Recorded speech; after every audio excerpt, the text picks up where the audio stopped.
capítulo número 10. A visão de Romanos tenha se ampliado na sua mente e, claro, que Cristo tenha sido muito mais presente pela sua busca que você faz dentro das Escrituras, especialmente no estudo desse livraço que se chama Romanos. Então, nós vamos agora para o capítulo número 10 no próximo encontro que a gente tiver aqui na próxima semana, que não será na próxima propriamente dita, a gente estará juntos para concluir o livro de Romanos, tá certo? Então, pergunta que nós devemos fazer é: o que que trata o capítulo número 10 de Romanos? O que que Paulo quer dizer aqui? Qual é o caminho de Paulo aqui em Romanos, capítulo de número 10? Vamos lá. Eu coloquei aqui um título que talvez esse título resuma muito bem ah, o interesse de Paulo nesse capítulo. Veja o que diz: a justiça que vem pela fé e a missão de anunciar o evangelho. Eu acredito que essa frase, ela resuma muito bem o que Paulo quer anunciar, quer dizer no capítulo número 10 do livro de Romanos. Bem, como nós sempre fazemos, vamos para o texto. Abra sua Bíblia, Romanos capítulo 10, versículo 1 a 3. Veja o que o texto diz. Irmãos, o desejo do meu coração e a minha súplica a Deus em favor deles é para que sejam salvos, porque dou testemunho a favor deles de que têm zelo por Deus, porém não com entendimento, desconhecendo a justiça de Deus e procurando estabelecer a sua própria justiça, não se sujeitaram à justiça que vem de Deus. Então, notem vocês aqui que no capítulo 10, versículo 1 a 3, Paulo diz o seguinte: eu estou suplicando a Deus. Eu desejo que Deus haja de uma forma muito mais intensa para que ele se sensibilize o seu coração, para que eles sejam salvos. Então, estou intercedendo aqui. Por quê? Porque eles têm zelo. Eles procuram ser obedientes na guarda da lei, eles procuram ser obedientes nas cerimônias, eles procuram ser obedientes em tudo aquilo que Deus espera, mas se esquece do próprio Deus. Por quê? Porque eles procuram se justificar não naquilo que Deus é e naquilo que Deus faz, mas eles procuram se justificar naquilo que eles são e naquilo que eles fazem. Esse é um problema seríssimo. Paulo expressa o desejo e oração para que Israel seja salvo. Ele reconhece o zelo deles, mas esse zelo é sem entendimento, porque o zelo está baseado na procura da própria justificação, e eles tentavam estabelecer essa justiça em vez de submeter-se a Deus. É isso que está tratando Romanos 10, 1 a 13. Bem, diante desse problema, a gente para e pensa no seguinte: Paulo vai tratar muitas vezes sobre a justificação no livro de Romanos. Por quê? Porque a justificação é algo que Deus realiza no ser humano. É aquilo, não é só uma declaração, é mais do que isso, porque Ellen G. White diz que santificação e justificação praticamente é a mesma coisa. Paulo expressa desejo e oração para que Israel seja salvo, reconhece o zelo deles. Mas qual era o grande problema deles? É que eles tentavam estabelecer a própria justiça. Esse é o grande problema de Israel. Agora, com base nisso, há uma citação aqui que me chama muita atenção. Amigos queridos, a justiça própria não foi um problema é, de Caim, não foi um problema de Israel só, é um problema de todo cristão, de todo ser humano religioso, especialmente.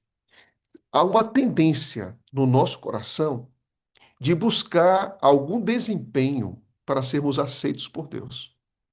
Eu não sei se você já viu pessoas que elas caem, são removidas da igreja, e às vezes, eu não estou dizendo que todas as pessoas fazem isso, eu não estou dizendo que todas as pessoas têm essa motivação, mas às vezes as pessoas elas querem fazer o máximo, querem se entregar muito em tudo na igreja, depois que cometeu um grande pecado. Você sabe por quê? Porque elas acham que esse tamanho dessa entrega, desse envolvimento, desses atos, pode trazer algum tipo de justificação para elas. Quero dizer uma coisa: descanse. A gente tem que fazer sempre o melhor para Cristo e por Cristo, mas não procurando em nada a nossa própria justificação. Nem tampouco para Deus importa uma religião fria, uma religião formal, que você faz tudo certinho, mas a base disso não é Cristo. Veja esse texto. Veja esse texto. Ellen G. White diz o seguinte: uma religião fria, legalista, jamais pode levar almas a Cristo, pois é destituída de amor. É religião sem Cristo. O que é religião sem Cristo? Quando jejuar e orar é praticado no espírito de justificação própria, são abomináveis a Deus. A solene assembleia de culto, a rotina de cerimônias religiosas, a humilhação exterior, o sacrifício imposto, tudo proclama ao mundo o testemunho de que o praticante dessas coisas se considera justo. Essas coisas chamam a atenção para o observador de deveres rigorosos, dizendo: este homem tem direito ao céu, mas tudo é engano. Notem vocês que aqui existem algumas práticas que são boas, como, por exemplo, jejuar, como, por exemplo, orar, como, por exemplo, ir à igreja, como, por exemplo, fazer o culto familiar, como, por exemplo, se sacrificar, dar o seu melhor. O problema não são os atos praticados no contexto da vida cristã. O problema é a motivação pela qual nós fazemos isso. E onde estará nosso alvo? Onde estará a nossa justiça? A gente nunca pode perder de vista a Cristo, porque uma religião sem Cristo é vazia. A gente nunca pode perder Cristo do centro. O adventismo sem Cristo, ele é vazio, completamente sem sentido. Guarda do sábado sem Cristo não tem importância nenhuma, não tem valor nenhum. Observância da lei sem Cristo não tem justificação nenhuma, nenhuma. Por quê? Porque quem nos justifica é Cristo, que nos leva à santificação, que nos leva à obediência. Então, compreenda bem isso. Sem Cristo não existe brilho na religião, não existe gozo na religião, não existe alegria na religião, não existe satisfação na religião e nem tampouco vai existir justificação. Então, tudo que você faz, tudo que eu faço, tudo que nós fazemos, precisa ser considerado com uma base extremamente sólida. Tudo por ele, tudo para ele, propósito, processo e causa tem que ser Jesus Cristo.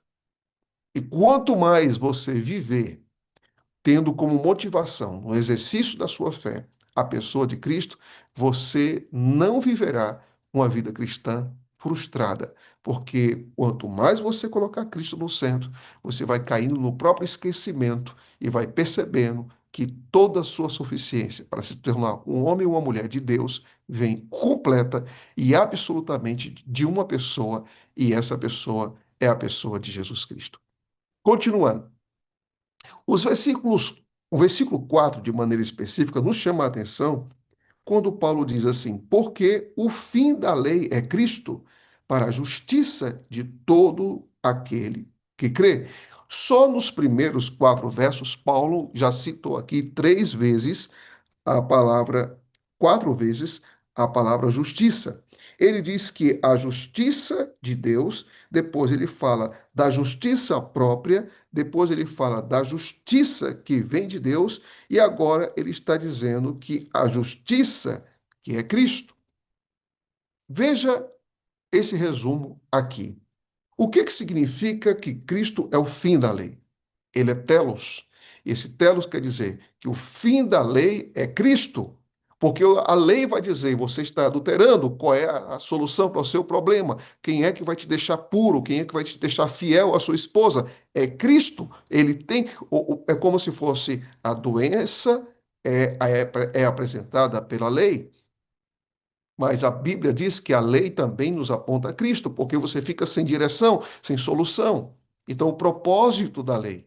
A lei aponta para Cristo como seu cumprimento perfeito, porque aquilo que falta em mim para a obediência está plenamente revelado na obediência e na vida de Cristo. A justiça não vem de guardar a lei, mas de aceitar o Salvador que a cumpriu plenamente. Eu já disse isso essa semana, mas eu vou repetir. Você não pode dar a Deus o que Deus pede sem que Deus esteja dando a você o que você precisa. Tá certo? Você não pode dar a Deus o que Deus pede sem você primeiro receber dele. Você não pode dar para ele um coração puro sem receber dele um coração puro. Coloque isso bem na sua cabeça para que você viva uma vida cristã mais aliviada. Você não pode obedecer a Deus se você não pedir forças a Ele para essa obediência. E tudo na vida cristã começa com uma rendição. Você tem que se render. Você tem que se render para que a vida de Cristo se manifeste na sua vida. Você tem que se entregar para que a sua vida reflita a vida de Cristo. E isso não pode ser um ato isolado, isso tem que ser um ato contínuo. Você não pode parar. Tem que ser diário, tem que ser constante. E essa entrega, essa dependência precisa acontecer por meio do batismo diário do Espírito Santo.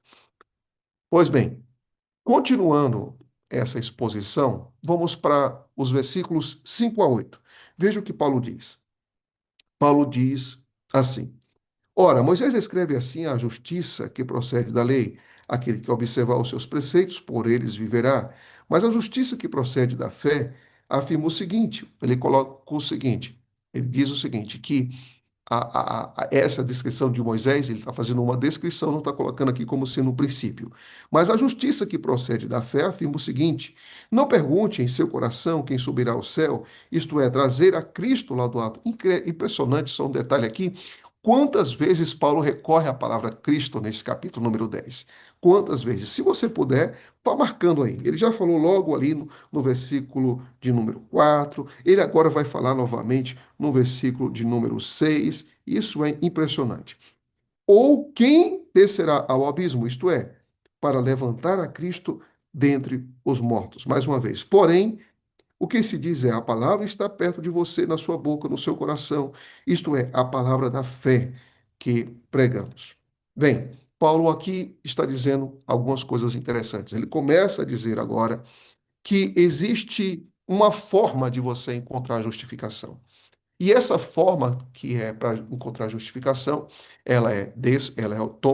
requer uma decisão pessoal e também requer, claro, obviamente, o se dedicar ou se entregar a Cristo. Mas isso também é consequência da pregação da palavra. Então, Paulo aqui cita Deuteronômio 30:14, para mostrar que a salvação é acessível a todos. Não é preciso grandes feitos para alcançá-la.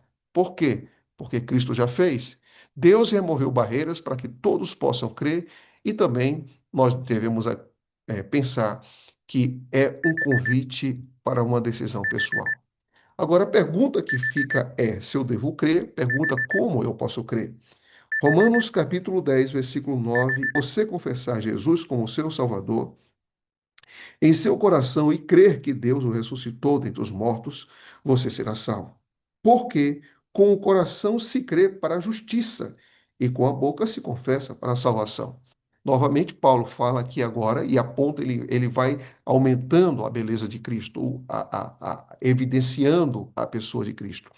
E aqui Paulo, ele diz, olha, se você quer ser salvo, você tem que crer em Jesus Cristo, porque com o coração é que se crê para a justiça.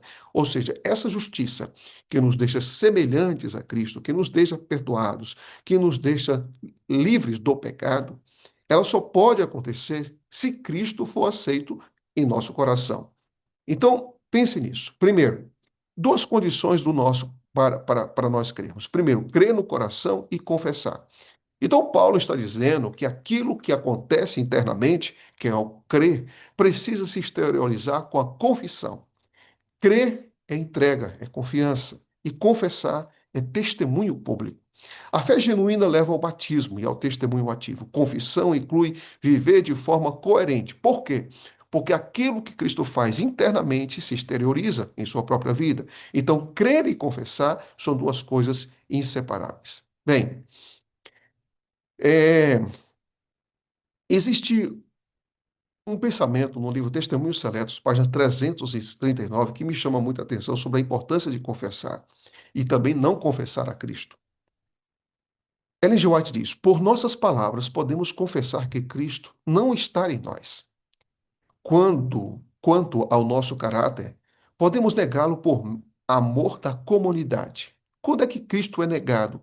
Quando a gente não se interessa em fazer nada, nem em casa, nem na igreja, a gente cruza os braços e nos tornamos consumidores.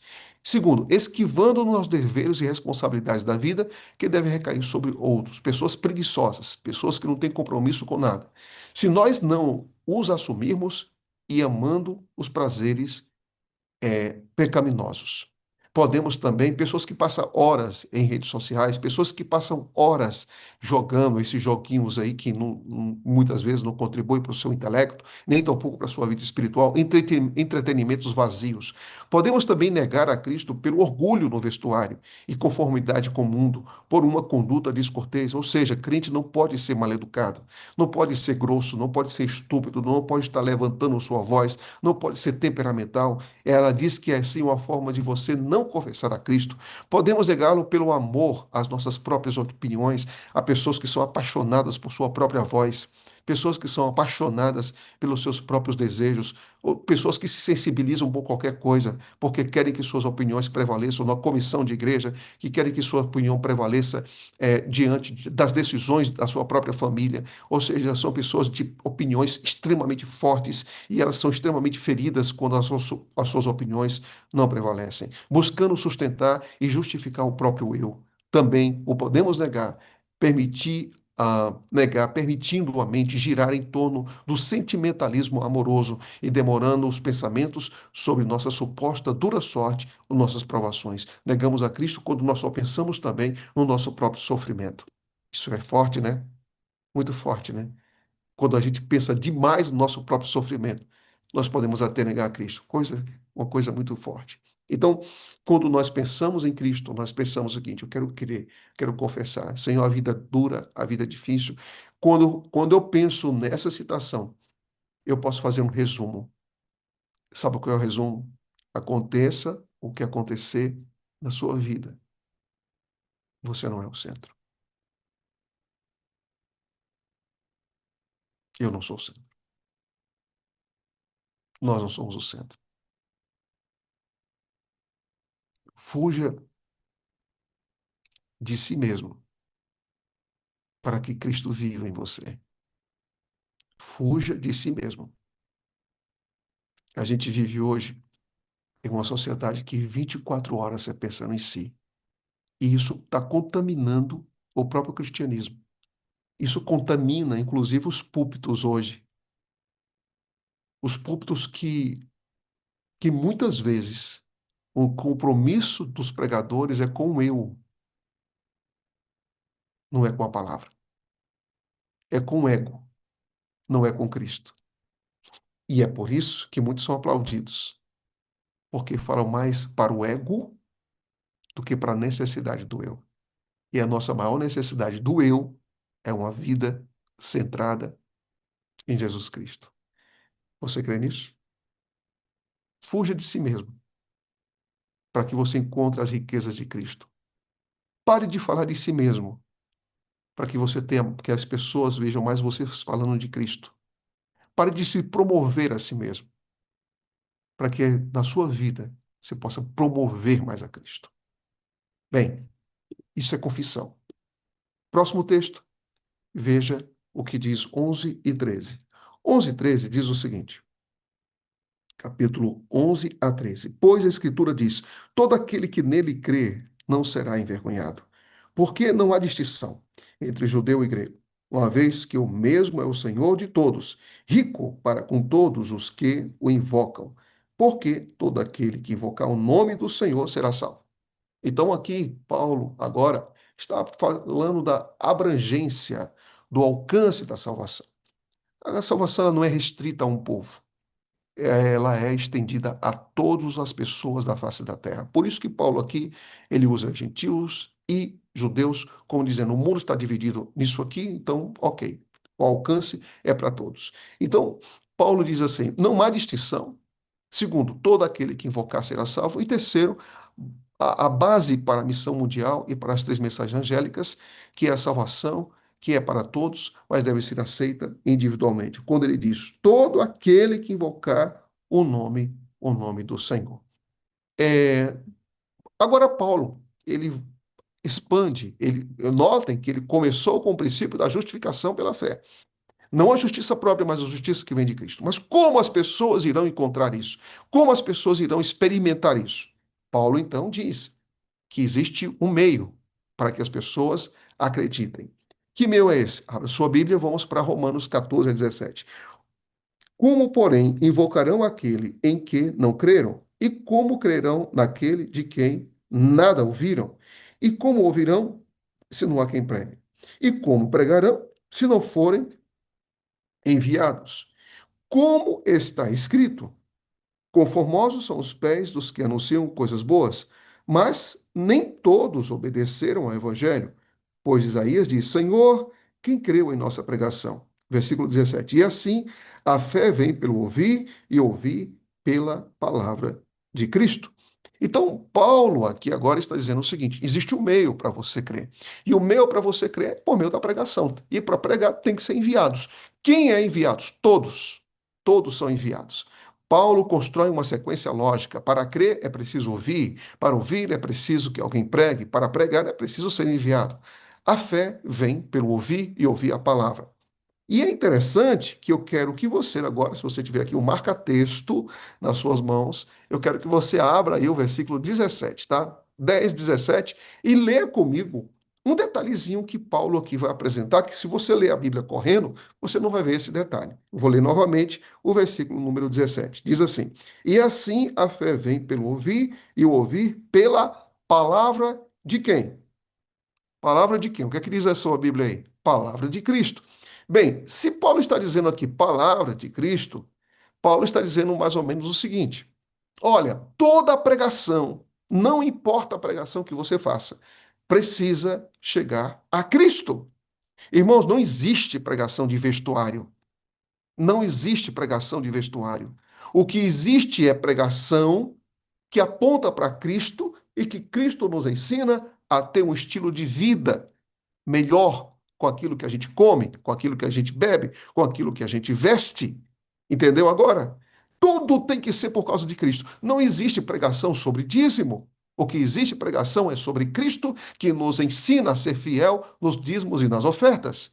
Não existe pregação sobre saúde, o que existe é uma pregação em que nós exaltamos a Cristo no contexto do nosso corpo, porque Paulo diz em 1 Coríntios 10, 31 que tudo que a gente come, tudo que a gente bebe, tudo que a gente faz é para a glória de Cristo.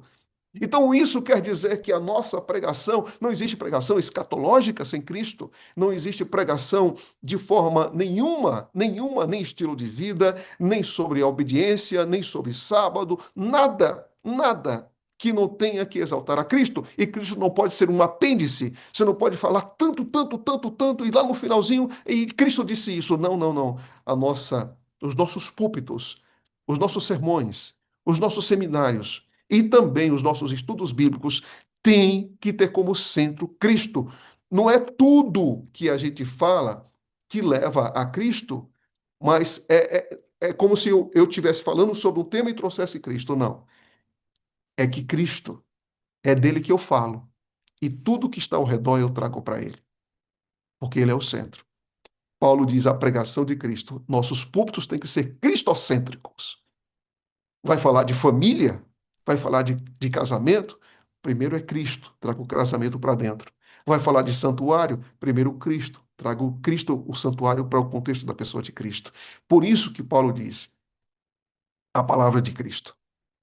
E Paulo fazia isso? Bem, se você ler Romanos 10, você já vai ver aqui pelo menos umas 7 ou 8 citações de Cristo só no capítulo número 10. Isso é fantástico. Pregue de tudo, mas o centro de sua pregação precisa ser Cristo. Exalte a Cristo nos seus sermões, que ele terá muito mais relevância, muito mais propósito, muito mais sentido e alcançará melhor e de uma forma muito mais profunda o coração das pessoas. Bem, de quem é a responsabilidade de pregar? O livro Testemunhos para a Igreja diz o seguinte: as palavras ide por todo o mundo e pregai o evangelho a toda a criatura. são dirigidas a cada um dos seguidores de Cristo. Opa, quem é você? Você aceitou a Cristo? Não terceirize o testemunho. Não diga que é o do pastor. Não diga porque ele recebe salário. Não, não, não. Recebemos um salário para pregar porque nossa dedicação é exclusiva. Mas eu quero dizer uma coisa para vocês, que muitos não terão mais isso em algum momento da história. A igreja vai ser perseguida e os verdadeiros seguidores de Cristo, com ou sem salário, com ou sem condições, irão pregar até o fim. Porque o chamado é para exaltar a Cristo. Então, se isso deve ser comum no ministério pastoral, isso deve ser comum na sua vida. Você nunca terá um cristianismo forte se você não compartilhar o que você acredita. Repito, posso repetir aqui? Você nunca terá um cristianismo forte se você não compartilhar o que você acredita. Você tem que falar. Não diga, eu vou ali entregar um livro. Porque ali agora eu vou chamar o povo para assistir a Novo Tempo. Beleza, tem o seu lugar. Mas você precisa dizer para os outros o que Cristo fez em sua vida, o que Cristo está fazendo em sua vida e qual a esperança que pulsa dentro do seu próprio coração. Bom, continuando a citação, diz: todos os que estão destinados a participar da vida de Cristo estão destinados para trabalhar pela salvação de seus semelhantes. O mesmo anelo de alma que ele sentiu pela salvação dos perdidos deve ser neles manifesto. Ou seja, que ele sentiu o que Cristo sentiu. Nem todos podem ocupar o mesmo cargo, mas para todos há um lugar e um trabalho. Nem todos podem ser pastor, mas todos podem testemunhar. Nem todos podem ser um ministro ou pregar como pastor, mas todos podem pregar. Todos sobre quem foram derramadas as bênçãos de Deus devem corresponder por meio de serviço fiel. Cada dom deve ser empregado para o progresso do seu reino. Bem, vamos então para a parte final. Romanos, capítulo número 10, 18 a 21, diz assim: Mas a pergunta que é feita, né? Mas pergunto, será que eles não ouviram? É claro que sim. A voz deles se espalhou por toda a terra, e as palavras deles alcançaram os confins do mundo. Pergunto mais: será que isso não chegou ao conhecimento de Israel?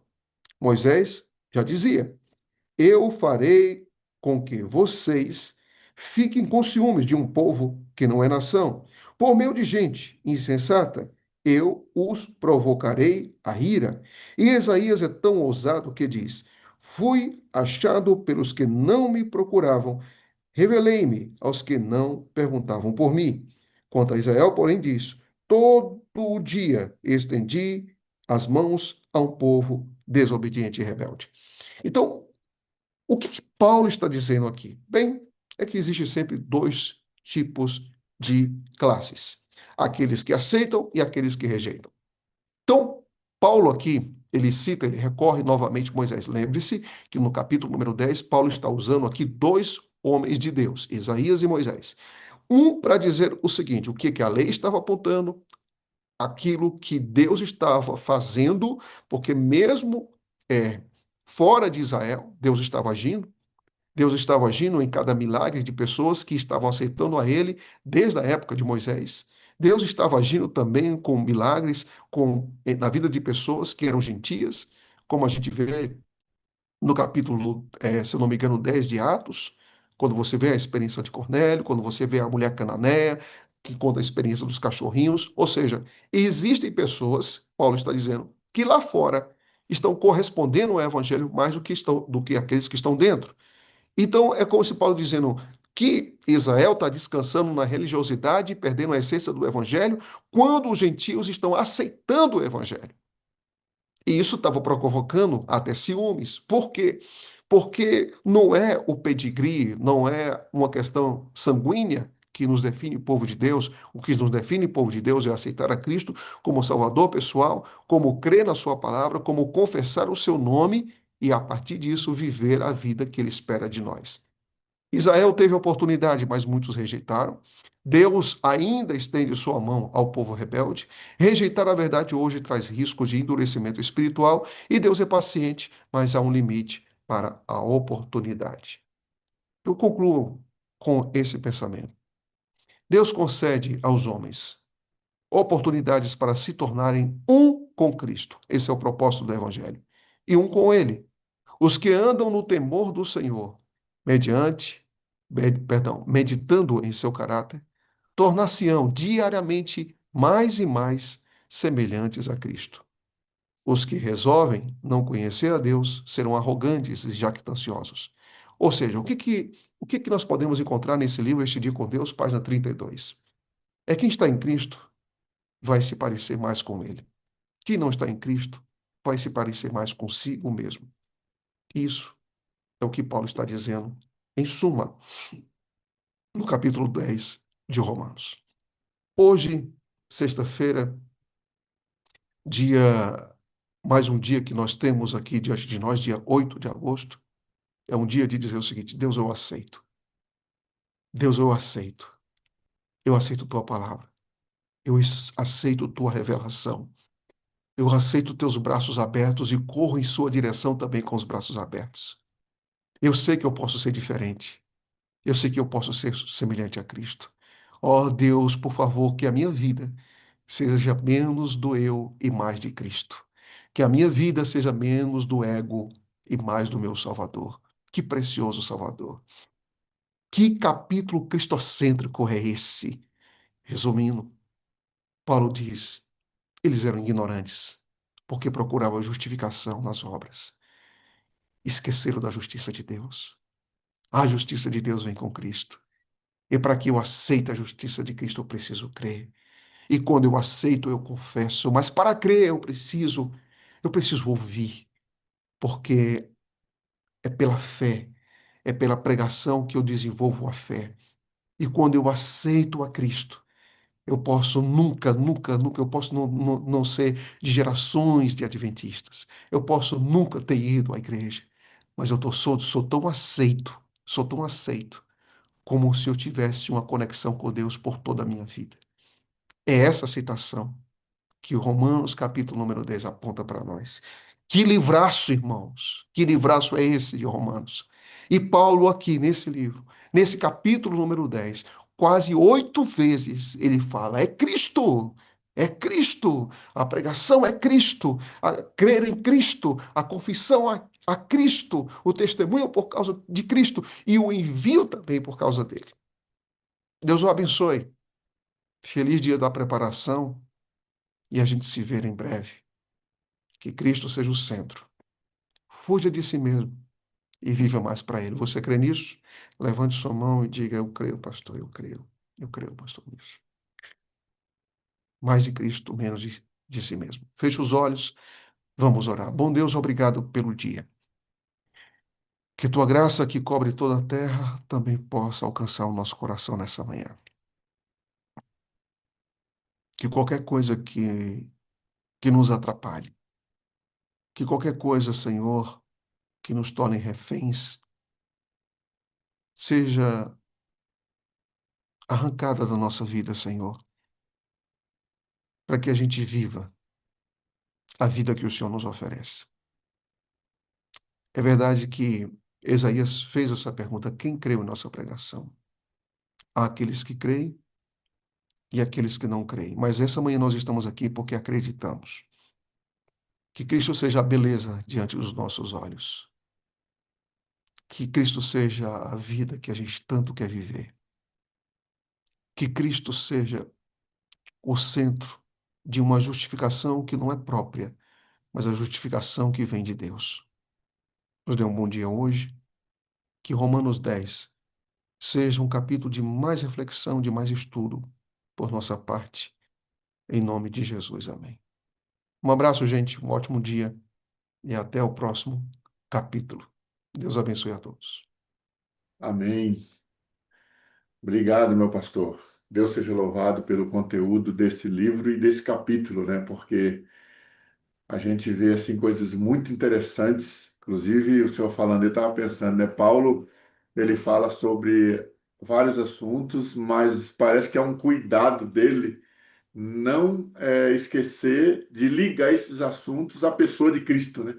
E Uhum. parece que a gente corre esse risco, né? De querer ensinar assim verdades importantes, mas se essas verdades não forem ligadas a Cristo, não vai fazer nenhum sentido, não é isso, meu pastor?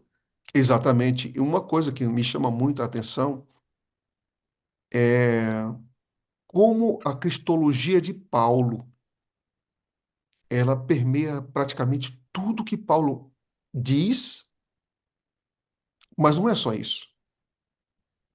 Quando eu estou usando aqui um termo técnico, né, que quer dizer cristologia, o estudo da pessoa e da obra de Cristo, é interessante que quando Paulo ele aplica a vida de Cristo ou escreve sobre isso, ele muitas vezes ele vai colocar a teologia, ou seja, o ensinamento, mas ele não vai separar da experiência pessoal que ele tem com Cristo. O que eu quero dizer é o seguinte: é como se fosse mais ou menos o seguinte: Paulo está dizendo, olha, tudo que eu estou falando para vocês, eu já estou experimentando há muito tempo. É como se Paulo dissesse o seguinte: eu estou aqui para unir duas coisas, que não existe teologia sem Cristo, não existe ministério sem Cristo, não existe ensinamento sem Cristo, porque Cristo é tudo em todos. Então ele diz o seguinte: é como se Paulo, que era tão sábio e tão capaz, dissesse assim: eu não sei separar tudo que eu faço, tudo que ensino da pessoa de Cristo. Eu não sei separar. Alguns separam. Então Paulo diz: eu não sei separar isso, porque as duas coisas são inseparáveis na minha vida. Bom, a gente se encontra depois para a gente estudar os capítulos de 11 a 16, porque Romanos tem 16 capítulos. E aí você vai ver uma coisa interessante, vou aqui já fazer aqui um preâmbulo, né? Ou dar um spoiler, né? Essa palavra mais atualizada. Você vai ver que Paulo é profundamente teológico. Ele apresenta isso até o capítulo de número 12, até o capítulo de número 11, que é essa sequência, esse bloco. O bloco agora é Israel. Ele falou de Israel no capítulo 9, 10 e 11. Só que quando você chegar no capítulo 12, Paulo vai dizer o seguinte: vocês entenderam o que eu falei até aqui? Agora vivam isso. Porque Paulo, ele diz o seguinte: teologia sem praticidade não é teologia, é ensinamento. Porque a verdadeira experiência teológica te leva à profunda experiência cristã. Então ele vai colocar agora a parte prática disso.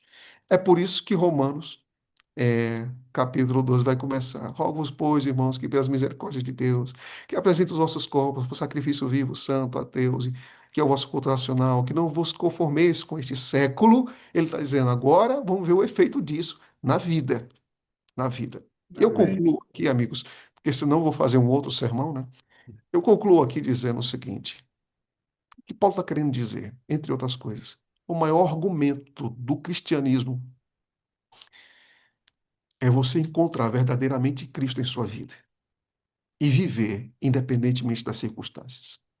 É ser crente de verdade. O maior evangelista dessa igreja é um crente de verdade. Não fique procurando nas estrelas que a gente produz. O verdadeiro e o maior argumento de Deus é uma vida transformada. Às vezes a gente minimiza isso nesse mundo das mídias, mas aquela mãe cristã, aquele pai cristão, aquele adolescente cristão, aquele jovem cristão, aquela pessoa que é um frentista, que está dentro da faculdade, aquela pessoa que está ali no balcão de um supermercado, aquela pessoa que está na rua, cristianismo na rua. Essas pessoas se encontram a Cristo em qualquer lugar, é o maior argumento de Deus na terra. Não minimize isso. Não minimize isso, porque Cristo não minimizou, Paulo não minimizou e nós não podemos fazer isso. O maior argumento de Deus é vida transformada. Isso é Romanos. Um abraço, gente. Deus abençoe vocês. Amém. Obrigado, meu pastor. Em nome da sala, quero dizer aqui, ó, amamos você, precisamos de você para ser feliz. Você é a parte visível de Deus e acreditamos mais em Deus, pastor, porque você existe, viu? Amo você, pastor Edevaldo, e a todos aqueles que compõem essa sala e aqueles que irão assistir ou estão agora ao vivo. Que Deus Amém. abençoe vocês. Um forte abraço.